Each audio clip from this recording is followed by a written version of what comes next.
கச்சா எண்ணெய் கடலில் கலந்ததால் பாதிக்கப்பட்ட மீனவர்களுக்கு வழங்கிய நிவாரணத் தொகையை உயர்த்தி வழங்க வேண்டும். விடியா திமுக அரசுக்கு எதிர்க்கட்சி தலைவர் எடப்பாடி கே பழனிசாமி வலியுறுத்தல். கச்சா எண்ணெய் கடலில் கலந்ததால் பாதிக்கப்பட்ட ஒவ்வொரு படகிற்கும் நிவாரணமாக 50,000 ரூபாய் வழங்க வேண்டும்.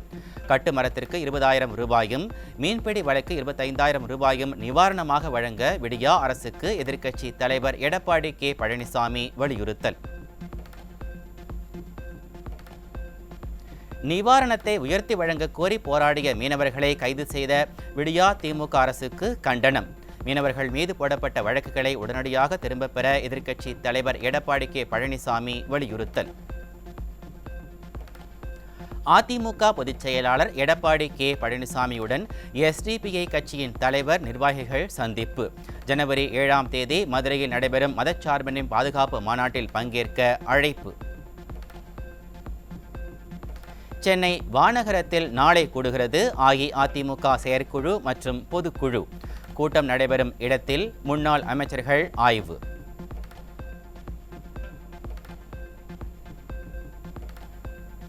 மானாமதுரை அருகே ஓசியில் பெட்ரோல் தராததால் பங்கை அடித்து துவம்சம் செய்த கும்பல். விடியா ஆட்சியில் நிம்மதியை இழந்து பரிதவிக்கும் தொழிலதிபர்கள். இந்தியாவில் மெல்ல மெல்ல அதிகரிக்கும் கொரோனா பாதிப்பு. 24 மணி நேரத்தில் 313 பேருக்கு தொற்று. கேரளாவில் ஒருவர் உயிரிழப்பு. கடலூர் மாவட்டத்தில் உள்ள பள்ளிகளில் சாதிய பாகுபாடுகள் அதிகப்படியாக இருப்பதாக அதிர்ச்சி தகவல். தமிழகத்தில் சாதிய பாகுபாடுகளே இல்லை என சூளுரைத்த விடியா அரசின் பொம்மை முதலமைச்சர் இதற்கெல்லாம் என்ன பதில் சொல்லப்போகிறார் என பொதுமக்கள் கேள்வி. தமிழக பள்ளிகளில் பட்டியல் இன மாணவர்களை கழிவறையை சுத்தம் செய்ய நிர்பந்திப்பதாக அதிர்ச்சி தகவல். விடியா அரசின் பள்ளி கல்வித்துறையின் உண்மை முகத்தை தோலுரித்து காட்டும் ஆய்வு முடிவுகள். கிளாம்பாக்கம் பேருந்து நிலையத்தில் கருணாநிதி சிலை வைக்க பொதுமக்கள் எதிர்ப்பு. மக்கள் வரிப்பணத்தில் கட்டிய பேருந்து நிலையத்திற்கு கருணாநிதி பெயர் வைத்தது மட்டுமல்லாமல் சிலையும் வைப்பதால் அதிருப்தி. காஞ்சிபுரத்தில் மாநகராட்சி பூங்கா விளையாட்டு மைதானத்தை பிளாட் போட்டு விற்க திமுகவினர் முயற்சி. 25 கோடி ரூபாய் மதிப்புடைய இடத்தை திமுக உடன்பிறப்புகள் ஆட்டையை போட முயற்சிப்பதால் மக்கள் அதிர்ச்சி. மிக்ஜாம் புயல் வெள்ளத்தால் பாதிக்கப்பட்ட மக்களுக்கு நிவாரணத் தொகை வழங்குவதில் தொடரும் குளறுபடி.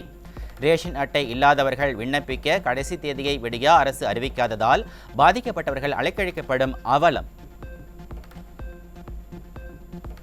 தூத்துக்குடியில் வெள்ள நிவாரண உதவி கேட்ட மீனவ மக்கள் மீது கொடூரமாக தாக்கிய திமுக ஊராட்சி மன்ற தலைவர். படுகாயமடைந்த இருவர் மருத்துவமனையில் அனுமதி. மழை வெள்ளத்தால் பாதிக்கப்பட்ட மாவட்டங்களில் பல லட்சம் ஏக்கர் நெற்பயிர்கள் தண்ணீரில் மூழ்கி முற்றிலும் சேதம். தமிழ்நாட்டில் அரிசி தட்டுப்பாடு ஏற்படும் அபாயம் உருவாகியுள்ள நிலையில் விடியா அரசு எடுத்த முன்னேற்பாடு என்ன என்று மக்கள் கேள்வி. தென் மாவட்டங்களில் மழை வெள்ளத்தால் 315க்கும் மேற்பட்ட அரசு மருத்துவமனைகளின் உள்கட்டமைப்பு கடும் பாதிப்பு. விடியா அரசின் சுகாதாரத்துறை இதுவரை எந்த நடவடிக்கைகளையும் எடுக்காததால் மக்கள் தனியார் மருத்துவமனைகளை நாடும் அவலம். மழை நின்று 7 நாட்கள் ஆகியும் மின் விநியோகம் வழங்காமல் இருட்டடிப்பு செய்யும் விடியா அரசின் மீது ஏரல் பகுதி மக்கள் கடும் கொந்தளிப்பு. மின்சாரம் இல்லாமல் தங்களின் வாழ்வாதாரம் முற்றிலுமாக முடங்கியிருப்பதாகவும் வேதனை. நெல்லை மாவட்டம் வள்ளியூர் திருச்செந்தூர் சாலை குண்டும் குழியுமாக இருப்பதால் வாகன ஓட்டிகள் கடும் அவதி. விடியா திமுக அரசு போர்க்கால அடிப்படையில் சாலையை சீரமைக்க அரசுக்கு மக்கள் வலியுறுத்தல். கிறிஸ்துமஸ் பண்டிகையொட்டி தமிழகத்தில் உள்ள முக்கிய தேவாலயங்களில் சிறப்பு பிரார்த்தனை. நள்ளிரவு முதலே மக்கள் புத்தாடை அணிந்து புத்துணர்ச்சியோடு இயேசு கிறிஸ்துவின் பிறப்பை கொண்டாடி மகிழ்ந்தனர்.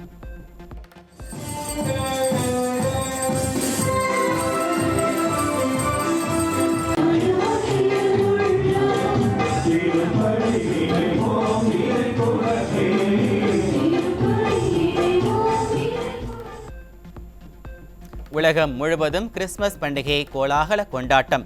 வேட்டிக்கன் சிட்டியில் போப் பிரான்சிஸ் தலைமையில் சிறப்பு திருப்பலி.